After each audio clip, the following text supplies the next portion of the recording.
to the first program of Print Month 2025 presented by the IFPDA Foundation.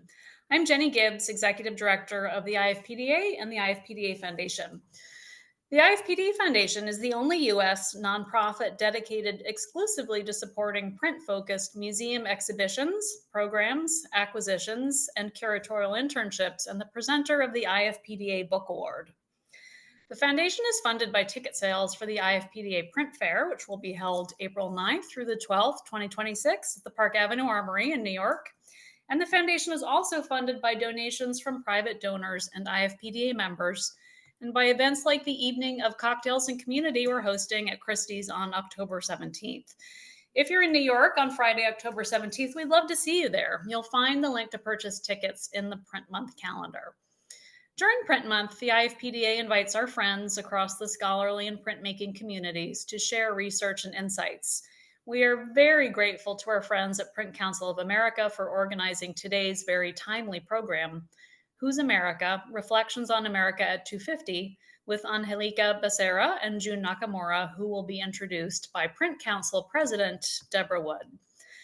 Deborah Wood is a curator and writer from Chicago. She's served in the role of senior curator at the Block Museum of Art, Northwestern University, and has held positions at the Art Institute of Chicago and the Baltimore Museum of Art.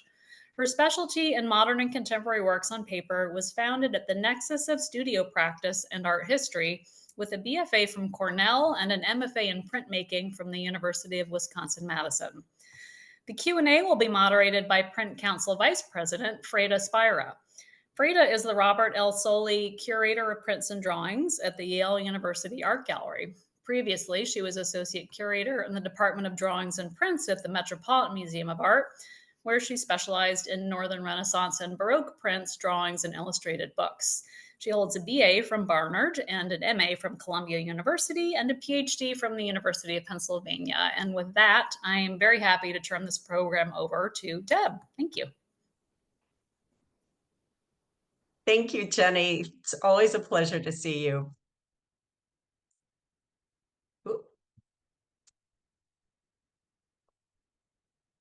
There we are. And thank you to everyone at the IFPDA for including us in your programming this year. The Print Council of America was founded in 1956 with a mission to foster the creation, dissemination, and appreciation of fine prints, new and old. We are a nonprofit, professional organization with an elected membership, reflecting the fields of print curatorship, scholarship, and museum practice, and embracing the specialties of drawing, photography, and conservation. Today, we continue our mission by sharing our knowledge and expertise through our publications, our annual meetings, our website, and programs such as this one. And we are so glad to be collaborating once again with our colleagues at the IFPDA on this shared educational mission.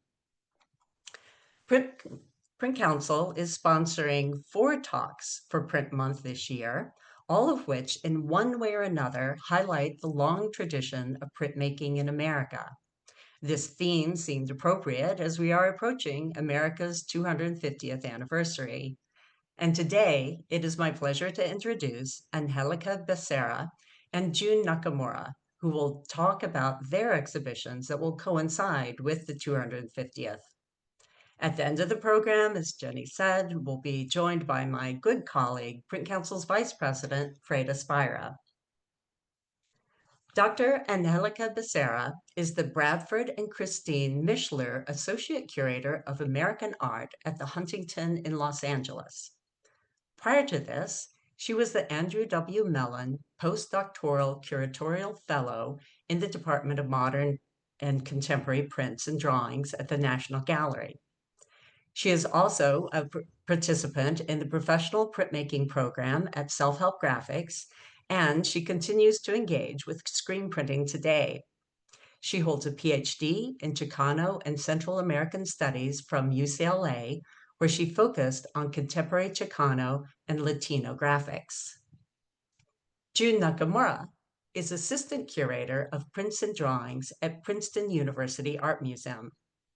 For Princeton, he curated to Nelson Baniwa, Under the Skin of History in 2024. And he has previously worked, and he is, currently working on preparing for the museum's long-awaited reopening, which happens at the end of this month. Prior to Princeton, Dr. Nakamura was at the Philadelphia Museum of Art, where he curated Macho Men, Hypermasculinity in Dutch and American Prints, and the exhibition of God and Country, American Art from the Bonowitz Collection. He is a specialist in 17th century Dutch art with a background in printmaking. He holds a PhD from the University of Michigan with a dissertation on professional engraving style in the 17th century Netherlands. Now, please welcome our first speaker, Dr. Angélica Becerra. Thank you, Deborah. Good morning, everyone. Well, good morning to the West Coast. Good afternoon to the East Coast. I want to start by thanking everyone who you see here, Frida Spira, Michelle Stanek, Jenny Gibbs at IFPDA for coordinating this webinar, as well as Deborah for her wonderful introduction and her support for this session. I'm going to share my screen, so hang on for a few seconds. Okay, so I'm glad to be here in this moment with you all. As mentioned, my name is Angélica Becerra. I'm an artist, curator, and scholar of Latinx art with a focus on contemporary works on paper. My remarks today will deal with giving you a brief overview of the forthcoming exhibition that I worked on while I was at the National Gallery of Art in Washington, D.C., titled Dear America, Artists Explore the American Experience. I will talk about the themes explored in a couple of the works included in the show, but my goal today is also to invite us to look closely, to look at these works and create a deeper understanding of how artists connect us and provide new perspectives to reflect on as we reach the Semiquincentennial.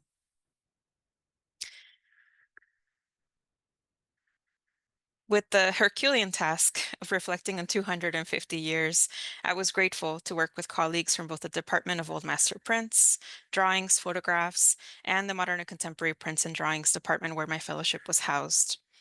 This show is a collaboration between the Department of Photographs and the Division of Prints and Drawings, the largest joint exhibition of the sort in the gallery's history for these two.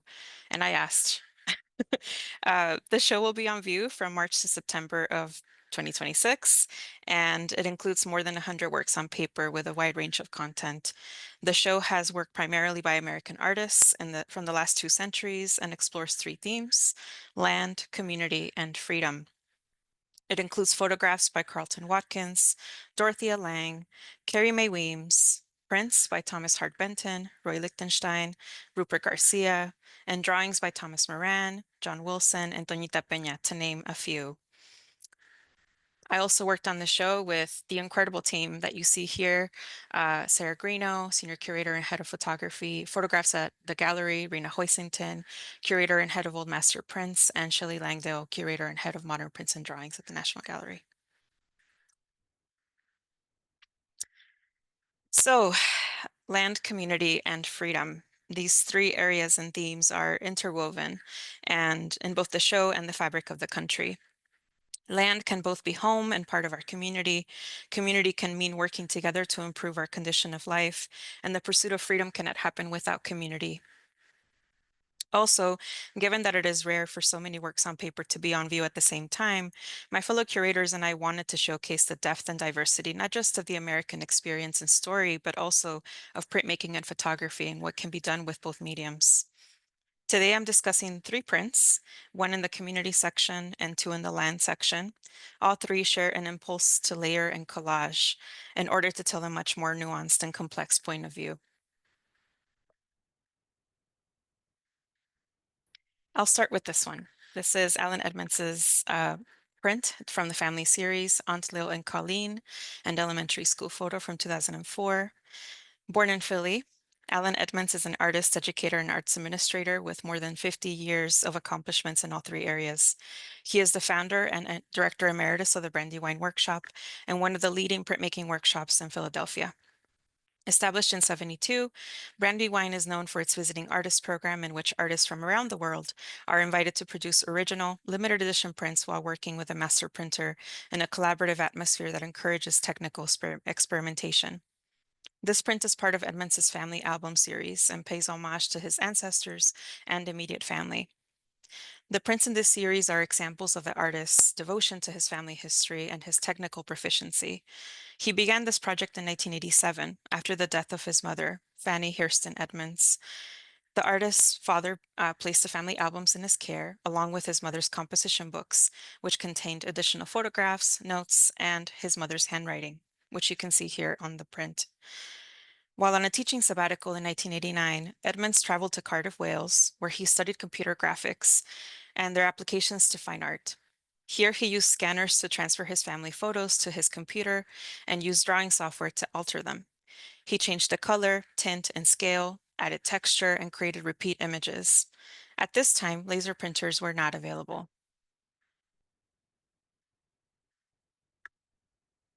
Edmonds uses photo screen printing and offset lithography to retain a relatively high dot screen resolution for his prints. In initial prints of this series, he would make expressive marks and include flat fields of color. As the series progressed, his marks became more expressive and alive, creating a vivid dynamic movement that contrasts the people in the photographs who are often posed for a formal portrait. This print, produced 17 years since the start of the project, portrays Edmonds' mother's sisters, his two aunts.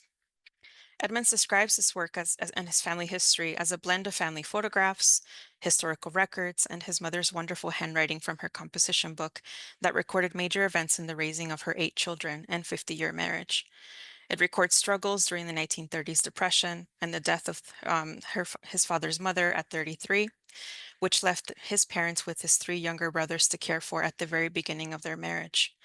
Despite these hardships and the loss of 2 infant children, both of Edmonds' parents deeply loved and enjoyed caring for his uncles and their own 8 children, as well as providing support for his mother's 2 sisters, to whom this print is dedicated.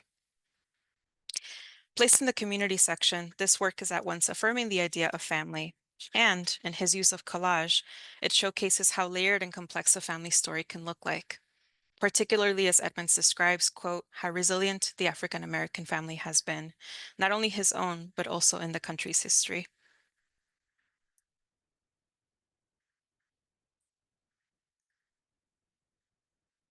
While Edmonds actively layers the deeply familiar to make it long-lasting and resilient, Jane Hammond sets out to map out the ephemeral and mundane. Hammond is a contemporary artist whose practice spans more than 4 decades and has created her own forms of representation. Her work is filled with a driving sense of curiosity, rule-making, and rule-breaking. The aesthetics of collage are central to her work, seen in the ways that she's always adding, merging, and combining her diverse subject matter. Hammond has characterized this approach as a, quote, recombinant DNA in its polyglot nature and combination of elements, unquote. Early in her career, she established a fixed vocabulary of 276 images from sources such as magazines, maps, board games, science manuals, and the internet. Having since expanded this early set, she continues to draw from new imagery, and now she works seamlessly between analog and digital processes. In The Wonderfulness of Downtown, a work from 1996, she reworks what we think a map should be, and she says, quote, when I think about this map, I always think about the strange juxtaposition between the unknown and the familiar. And New York City was exactly that for me. Because on the one hand, I grew up very near to it. Most of my childhood was spent in Westport, Connecticut. On the other hand, I grew up with very urban-phobe parents, and we rarely came to New York City, unquote. Hammond talks about this print also as an interesting coinciding of the great age of cartography and its parallelness with the age of exploration. She talks about how maps were made by the Dutch and Spanish to help them find landmarks, islands, bays, anchorages, etc. And all these explorers, she says, that we learned about were all men. And maps were always concerned with permanent features of the land, not anything ephemeral or changing. Here she's intentionally feminizing the armor and dress you would associate with the Spanish explorers, inserting her face onto the dominant figure in the lower right of the map. Like Edmonds, Hammond's process is complex. She drew the map by hand and consulted a map of Manhattan for the general layout of the grid. She bought several disposable cameras and walked all over the city. She said it was exhausting making this print, both figuratively and literally. Focused on the idea of the ephemeral as an inversion and subversion of traditional map making, she took pictures of all the places that you wouldn't really call landmarks in the classic sense. but her aim was to make them a landmark based on what she encountered in that time and that place. She says there's some plastic frogs swimming in a basin. There's 3 Dominican men standing in front of a funeral parlor. There's a woman dressed entirely in pink with 2 pink casts on her legs. Those are all things that were in that place on that day. But she says, had I gone the next day, I would have encountered different things. The Wonderfulness of Downtown is her 4th print made at ULAE. Her engagement with them began in 1989 when she was invited by Bill Goldston to print there. After experimenting with monoprint, she turned to a combination of lithography, silkscreen, intaglio, and collage to achieve the complex layering of her trademark images.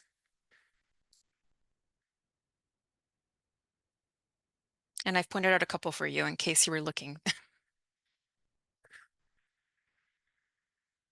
The complexity of layering is also apparent in this work by Richard Ray Whitman, titled Do Indian Artists Go to Santa Fe When They Die? From 1988. Whitman is a Yuchi Muskogee visual artist, poet, actor, and activist born in Claremore, Oklahoma. He attended the Institute of American Indian Arts in Santa Fe, CalArts here in California, and the Oklahoma School of Photography. His work often features black and white photographs portraying contemporary indigenous realities, especially his Street Chief series, which features images of unhoused indigenous men, primarily in downtown Oklahoma City. His photographic portraits are compassionate and empathetic to the lives of indigenous individuals and place them in the larger context of removal, the forced displacement of indigenous tribes from their ancestral homelands to a designated far-removed territory. At the Institute of American Indian Arts, Whitman learned from other indigenous artists such as Fritz Scholder and Alan Hauser. Whitman later turned on to photography and joined the protests and takeovers by the American Indian Movement, or AIM, in the 1970s. His camera and film were confiscated when he was arrested at Wounded Knee, and they were never returned. The activism of the 1970s and new approaches to art in the 1980s inspired indigenous artists like Whitman to explore ways they could subvert dominant settler narratives about indigenous peoples and cultures. Here, the top 2/3 of the image feature a group portrait of young indigenous figures in a parking lot. Their gaze is direct, the bright yellow outline of their figures is echoed by the map below, a visual call out to home and homeland, and the people from those homelands. In a similar fashion, Whitman has taken to annotate and add layers to a map that is familiar, yet his insertion of indigenous nations recovers what was forgotten and erased. At the beginning of my talk, I spoke about how this exhibition is a collaboration with the Department of Photographs. And in the process of working on it, I was reminded of how much photography and print intertwine. I call them cousins. These works and their complex layering urge us, some loudly, some playfully, to keep memory, to resist amnesia. This work reminds us that artists have an important role to play, that the remembering is what connects us to our shared humanity. Thank you. Okay, I got it to work. Trial and error. Okay, well, I want to echo Angélica's thanks to the IFPDA and to Print Council and to Freda, Deborah, Michelle, Jenny, for organizing and coordinating everything. And I think it was maybe a little more complicated than we were all expecting. So I also wanted to first say that I proposed this session to Freda a few months back when my show was tentatively titled What is an American? And the NGA show was Dear America, which is still is. And Freda asked me for a session title, and I was like, oh, we have 2 titles. I don't know how to like combine these. So I kind of pitched Who's America as just kind of throwing it out there. And then yesterday I saw that the National Academy of Design has a show opening in 2 weeks with that same title. So I, as like a way of apology for maybe stealing their thunder, I wanted to shout out the curators, Natalia Vieira Salgado and G. Wesley, and platform that show because, I mean, I've only looked at the description on the website, but it looks pretty incredible and deals with very similar themes to that session. So sorry I stole your title. I didn't know it, I swear. And so we're here to talk about exhibitions planned to coincide with the Semiquincentennial, commemorating the 250th anniversary of the signing of the Declaration of Independence. This is an event that's taken to be America's founding. Obviously, American history doesn't begin in 1776. For some, they would say it's 1619, but for many, I mean, It's time immemorial. But the term American predates the existence of the United States, first referring to the indigenous populations of the Americas, and it was only during the course of violent displacement and colonization by Europeans in the 16th, 17th, and 18th centuries that it came to be used in reference to the colonizers. But it remains a multivalent term, alternately denoting citizens or inhabitants of the United States, of the Americas more broadly, or the indigenous peoples of the Americas, whose traditional and unceded territories comprise the land of the United States. So I wanted to begin by acknowledging that I'm presenting from my office at the Princeton University Art Museum, which stands on the unceded traditional territory of the Lenape people, that is Lenapehoking. America's history is a history of displacement, but also of survival.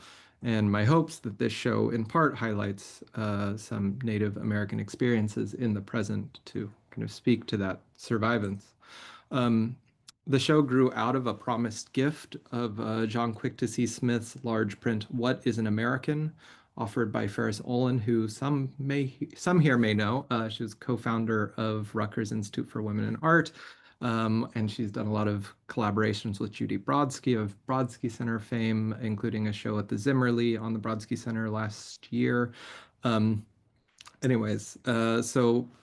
this promised gift, I don't have great photography. That's why I'm using the VNA's image, because it's still hanging in Ferris's home right now. But over her long career, Smith, a citizen of the Confederated Salish and Kootenai Nation, engaged questions of Native and American land and identity, often deconstructing potent American symbols like the American flag and maps of the United States. Her 5.5-foot tall print, What is an American?, features an apparently Native figure cropped at the neck and knees. A red, white, and blue stream pours from his left palm. The hand is itself a citation of a 15th century German religious woodcut, perhaps alluding to the forced assimilation and Christianization of Native Americans in residential schools in the United States. He's surrounded by images invoking Americana, like Mickey Mouse and comic books, alongside repeated images of buffalo, references to the United States government's attempt to eradicate indigenous populations through the mass slaughter of a staple food source.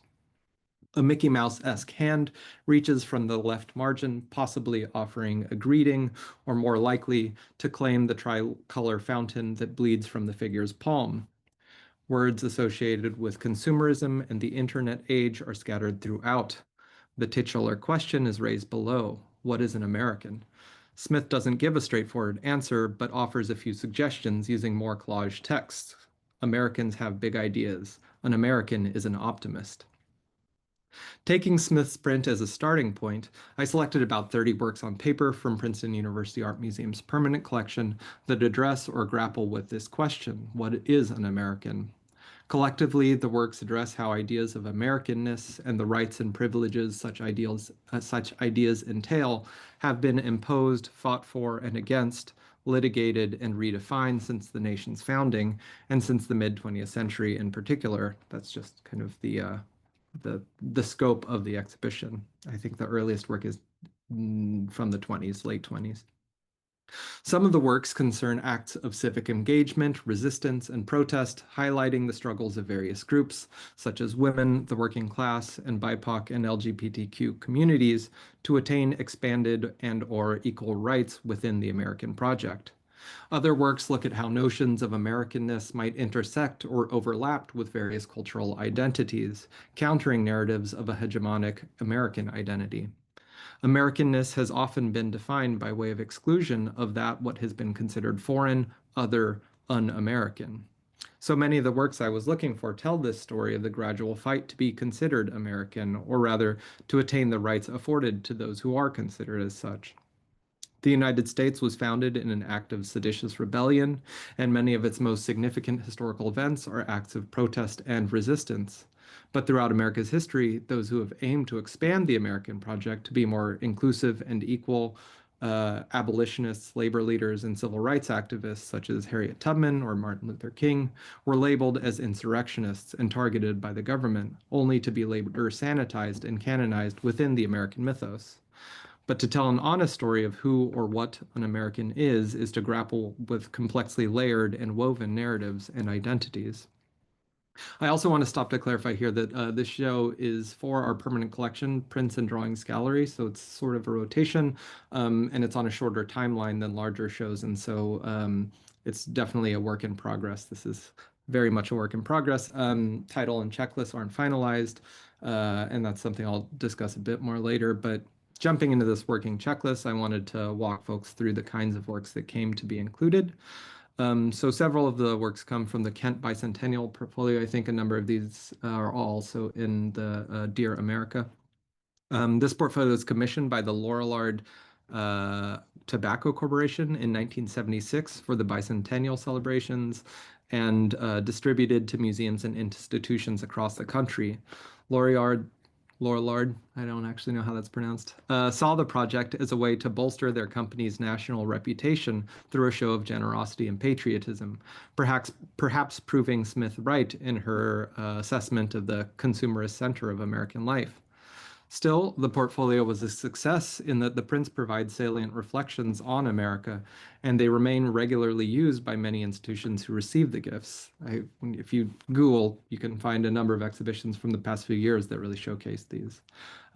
Each artist was asked to respond to the prompt, "What does independence mean to me?" yielding vastly different responses. While the intention for the company was no doubt celebratory, one finds hints of critique, or at least ambivalence, in many of the prints. Ed Ruscha's contribution, titled "America, Her Best Product," removes the familiar phrase made in USA from any grounding context, emptying it of meaning or material referent. What is her best product, we are left to wonder. Calling Browning's Union Mixer seems uncritically patriotic, but the violent history of labor struggles in this country and race relations speak otherwise. Fritz Schulder's Bicentennial Indian hints at the forced assimilation endured by Native Americans as the American flag envelops the figure's lower half. Marisol's print Women's Equality is a double portrait of suffragists and abolitionists Elizabeth Cady Stanton and Lucretia Mott, highlighting the fight for women's rights to vote.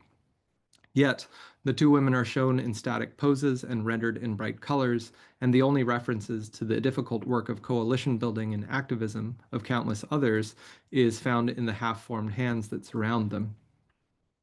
Joseph Hirsch's lithograph, Boston Tea Party, valorizes, as he described it, quote, "the vigilant activism that fed the spirit of our forebears." He felt such activist impulses deeply, as he was himself a labor activist. He also knew firsthand how such activism could be suppressed. Hirsch spent 1949 to 55 in exile in Paris because he was labeled a communist sympathizer in the McCarthyist witch hunts. His image is not just a representation of an event foundational to the American mythos, but also a reflection on the vicissitudes of history. He explained that he felt the Tea Party was, quote, "a wild paradox. What was outrageous vandalism 2 centuries ago, we today cherish nationally as a symbol of the free soul."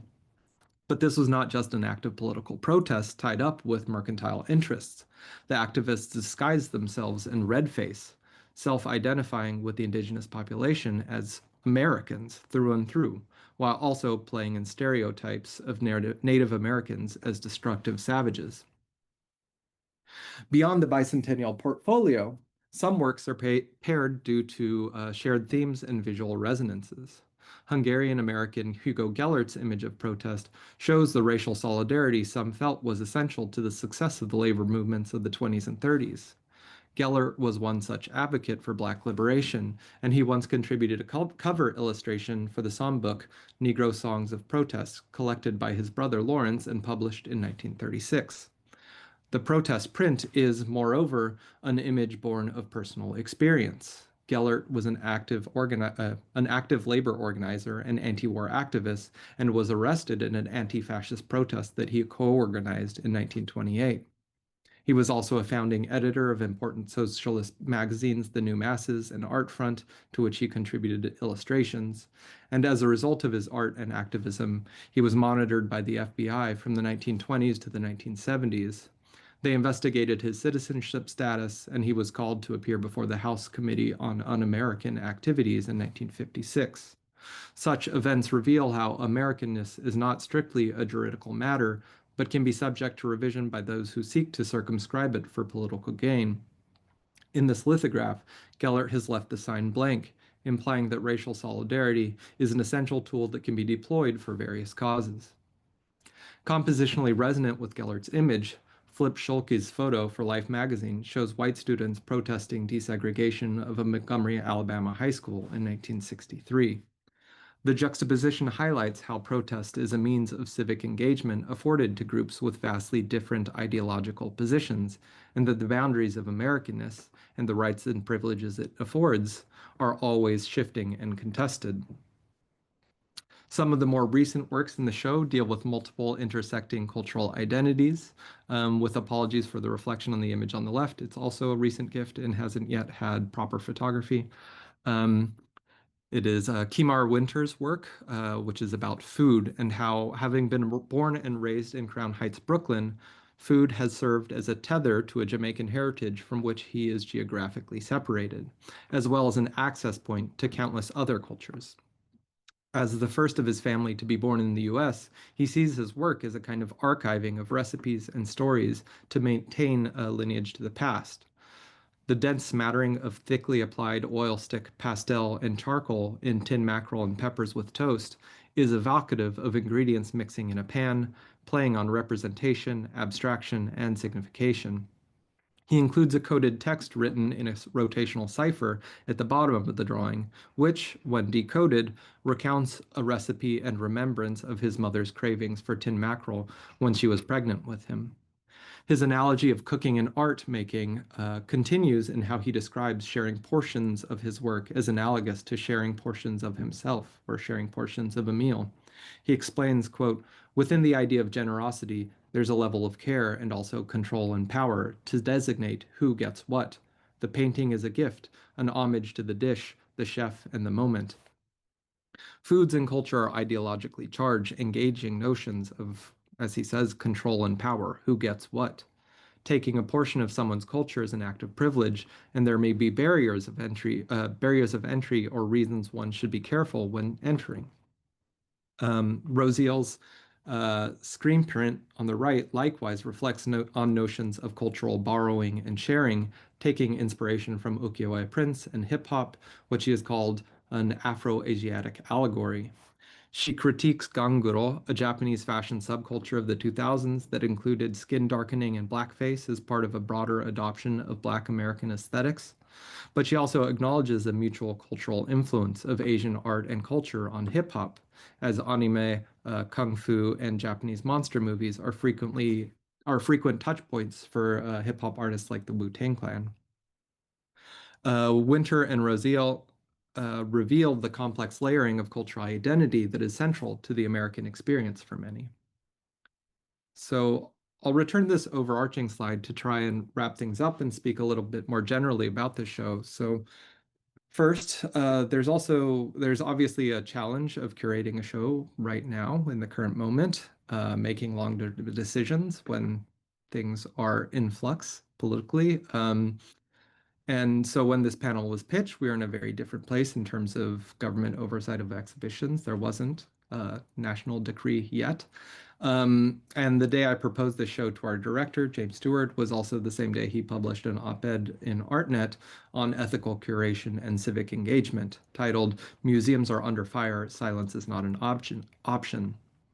I'm going to quote a fairly big chunk of it, abridging a bit, but he argues, quote, "It is tragic to see the museum under assault, its commitment to being a center of independent creative thought challenged in a polarized moment in which the center no longer holds.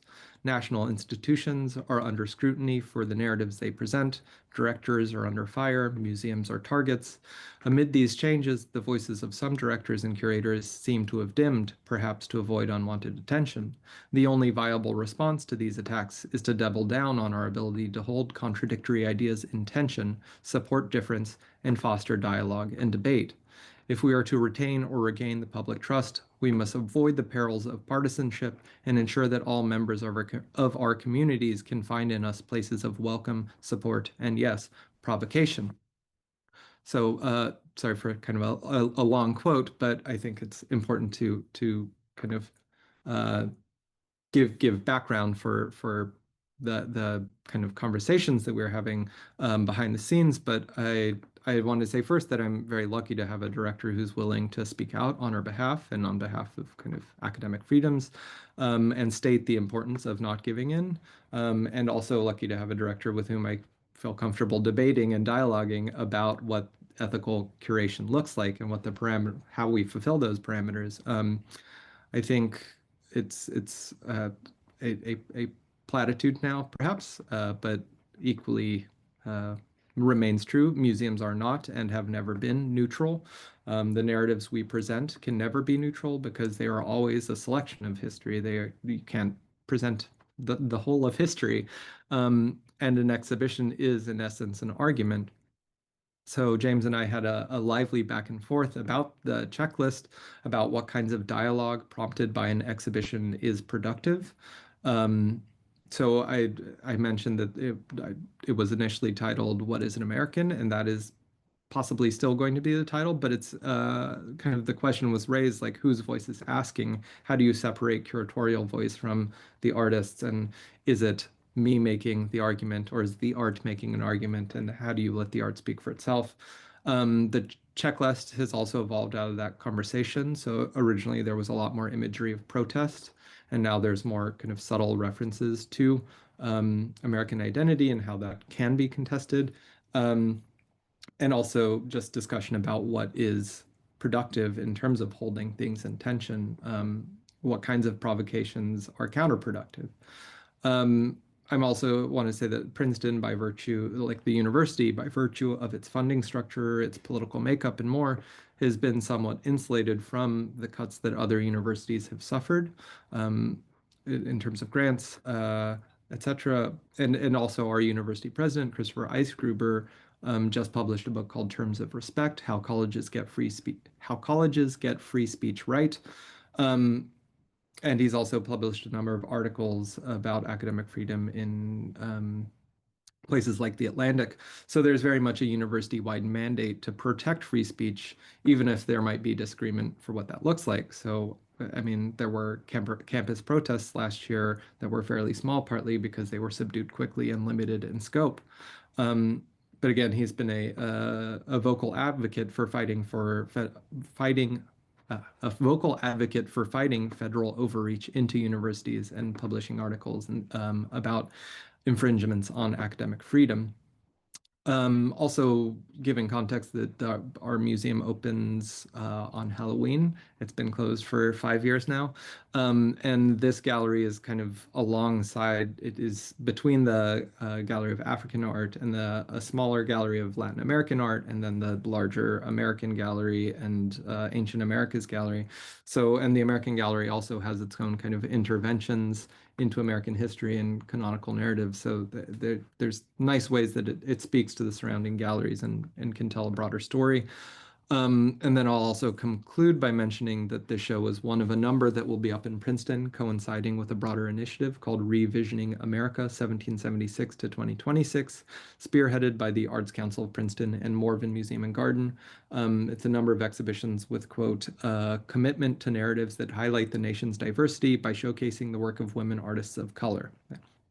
At our museum satellite gallery at the historic Bainbridge House, my colleague Laura Giles will be curating Joyce J. Scott Declarations, showcasing the work of Baltimore artist Joyce J. Scott. And then really heading up the initiative are Judy Brodsky and Reinhold Ponder, who are curating 2 shows, Echoes in Our Bones, The Empowering Legacy of Black Women Artists in American Art and Culture at the Arts Council of Princeton, and Voices in Print, New Jersey Black Women Printmakers Shaping the American Narrative at the Morven Museum. So please come in 2026. There's lots of great things to come and see, as well as our new building, which will be open on Halloween. Thank you. Oh, I guess Angélica, you unmute. I think we also wanted to give a little background on how we came together. Do you want to I can tell the tale. Yeah, sure. tell the tale? I met June at a Getty Paper Project workshop that took place at Jaune Paper Mill in Brooklyn. We both competitively made paper for a week and quickly were humbled by the process. But we asked each other, what are you working on? And we happened to have a conversation about the Semiquincentennial and these projects that we had at that point in very early stages. So it was great to just have somebody who understood what this task meant and kind of what the process of thinking through this milestone looks like on the curatorial end. But yeah, I don't know if you want to add more to that. No, I think that's, yeah, I think it was just like a nice kind of happenstance. It was like, oh, what are you working on? It's like, oh, and then we were like talking our checklist and it's like, oh yeah, I got that. And it was like, oh, I wish we had that print so I could include it. But yeah, it was some nice resonances. And then we also have questions for each other, but we can wait. I think we can maybe do the Q&A first and maybe those will come up Yeah, kind of that's totally organically. fine. Hi. Yeah, I mean, if you want to start with questions for each other, that would kind of be great as a launch point. I just want to start by saying I really enjoyed both of your talks. Angélica, it's really interesting that you focused on collage, which I think is a fascinating way in. And the question that Joan asked about, what is a curatorial argument and what is the arts and how are they themselves generating conversation and arguments from them. The idea of collage brings both of those things together in a really interesting way. So I think bravo for that, because everything is so complex and interwoven that it really highlights sort of where we are and how we move forward. But yeah, if you could give each other questions, that would be great. Yeah, I Thank mean, you. I can start with just something we've talked about in prepping for this, that the question of like, what do you hope people will take away from your show? Mm-hmm. I don't know for sure what they will take away, and that's the beauty and the kind of anxiety of it. But I think when I began this project along with a really wonderful, supportive team of other curators who with far more experience than I did, and really just want to like acknowledge that I was really supported in this. Um, Thinking about how I wanted people to walk away with a sense of how print and works on paper and photography can enable us to understand complexity, right? I think there's a lot of people talking right now about needing to think critically about our moment and being students of history. And in some ways, the technical for me has always been a way in, as Freda mentioned, that the process of making art, especially works on paper, lends itself to complexity because it requires a lot of that, and being okay with experimentation and error, which happens all the time when you're making works on paper, whether it's watercolor and water not behaving the way that you want it to, whether it's a print process that is incredibly difficult and you missed the step of the acid and the lithography, and now it's too late. There's all kinds of ways in which it can go wrong, but it can also go right. So my hope now is that it and invite some reflection, hopefully civic engagement, but primarily to really understand how art is a way in. And we wanted to center artists primarily because artists have always had a really important place in connecting us to not just our own stories, but a broader story. So I hope that people take away that, that it's a moment to really reflect and understand our role in it and to keep memory, as I mentioned in my talk. Yeah, that's great. I feel like the you're kind of talking about layering and collage and accident and stuff, and just that kind of way that print as a medium is. I think there's an apocryphal quote for Ben Franklin that like the freedom of a press is limited to those who have one, or like, and just like print as democratic medium and how it is tied to like populist. I mean, I saw a Mm-hmm. question about the woodcut. I believe it's maybe a lino cut. Catlett. The Catlett print. So Elizabeth Catlett is the question from Carolyn Maynard. It's an Elizabeth Catlett print. I can't remember the titles in Harriet Tubman. I led my people to freedom, I think. Mm-hmm. But it definitely a Colwitz influence. But she was also involved with the TGP. in Mexico. So like populist movements are so tied with print medium. Mhm. And I don't know, I think, yeah, interesting. Yeah, definitely. I have a question for you, June, and you might Yeah. have answered this already, but how do you think the artwork speaks to this moment when people will be interacting, not just in Halloween, but the moment that we're in as a nation? Yeah, I think, I mean, it's interesting, like how uh, prescient or relevant, whatever it might be, a lot of the work in this show is, but it's also like an important reminder of like the fact that we've been in this, if things feel unprecedented, but they are not, we've been in this moment, these kinds of moments before. And that, yeah, thinking of Joseph Hirsch in exile in Paris, and then coming back and making this bicentennial print, like celebrating the country that, or Hugo Geller being monitored by the FBI for 50 years. That, I mean, art has power, it has real power, and that's something, I mean, there's a reason art is being curtailed and policed because it does have power. And um, I don't know, in terms of Mm, this notion of like keeping things in tension, that our director spoke about, or yeah, mm, I it's also, I think, hard right now to speak in a way that is not like from my perspective versus like an institutional perspective, and that's like a question of institutional voice that I think is also mm, always fraught, thinking about like museum labels as being institutional voice versus the voice of somebody making an argument. Um, mm, June, but can I ask you, since you are at a university museum, and yeah, your director and the university are taking stands and trying to have a voice, will your labels be specifically about the sort of political sides of what's going on rather than focus more generally on technique or the artist, or will they be, I guess, just will they be political? Since everything in America seems to be political, will they take that as sort of the cue? Whereas I imagine at the National Gallery, there'll be various kinds of voices in terms of trying to address American life more sort of expansively and maybe generally, rather than getting very specific about activism in labels.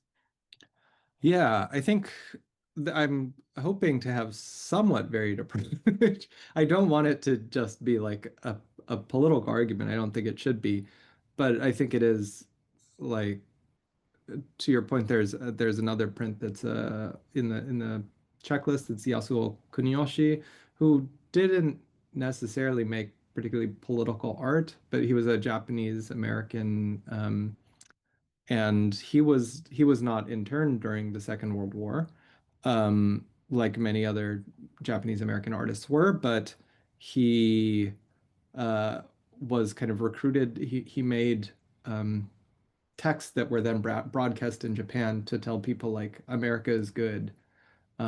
They are lying to you, and so his identity was like weaponized, and that is not necessarily in the work itself, but it's like a story about the work, and I do struggle with like in what ways is that using the work in a way that it wasn't meant to. I mean, he does also, here I have it on my desktop so I can actually like look at a direct quote he says about um, the work, but like regardless of the direction in which my work moves, I always attempt to reflect our time from its most humanistic point of view.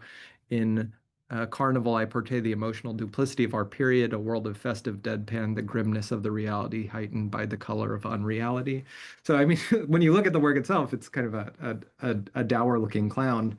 Um, but there's that in it, and he is trying to represent his moment, however abstractly.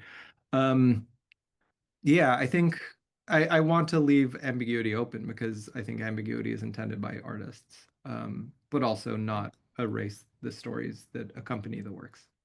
Right. I mean, I think this has been a great first talk, to really think about sort of the role of the curator, the role of art, how we make arguments, our points of view, as well as the artist's points of view. So I really appreciate you guys taking the time and doing such a wonderful job explaining and showing how you're moving forward on these projects. I'm going to turn it over to Jenny to tell us what's coming up next, but thank you so much.